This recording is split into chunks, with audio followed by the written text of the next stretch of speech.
Bhojpuri star. तो भाई लोग वीडियो में आगे बढ़ने से पहले अगर चैनल पर नया है तो चैनल को सब्सक्राइब कर ले और बेल आइकन घंटी को दबा दे। हाँ भाई, क्योंकि भोजपुरी जगत के सारे अपडेट इस चैनल के माध्यम से सबसे पहले आपको दिया जाएगा। और आज का अपडेट है पावर स्टार पवन सिंह और hit machine machine Khesari Lal Yadav ji के बारे में, जो कि उन दोनों का एक मूवी आने आने वाला वाला था। पावर स्टार पवन सिंह का मूवी का नाम था हमारा स्वाभिमान और हिट मशीन खेसारी लाल यादव जी का मूवी का नाम था बोल रहा था बोल, जो कि दोनों मूवी आज यानी कि 28 अक्टूबर को आपके नजदीकी सिनेमा घरों में देखने को मिलेगा। आज से यानी कि 28 अक्टूबर आज से। आपके जितने भी सिनेमा घर हैं आसपास उनमें बिहार, यूपी, नेपाल हर जगह पे भी है, भारत में सभी जगह पे आप सभी को देखने को मिलेगा। तो जाइए और देखिए और हम लोग को बताइएगा कि कौन सा फिल्म बहुत ही सुपर डुपर हिट रहा और कौन सा फ्लॉप रहा। ऐसे तो कोई भी फ्लॉप नहीं रहेगा, कोई दोनों बढ़िया, दोनों मतलब समझिए तो एकदम ट्रेंडिंग पे रहेंगे।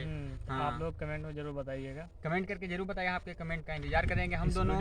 इस वीडियो में इतना ही मिलते हैं अगले वीडियो में अगले अपडेट के साथ। तो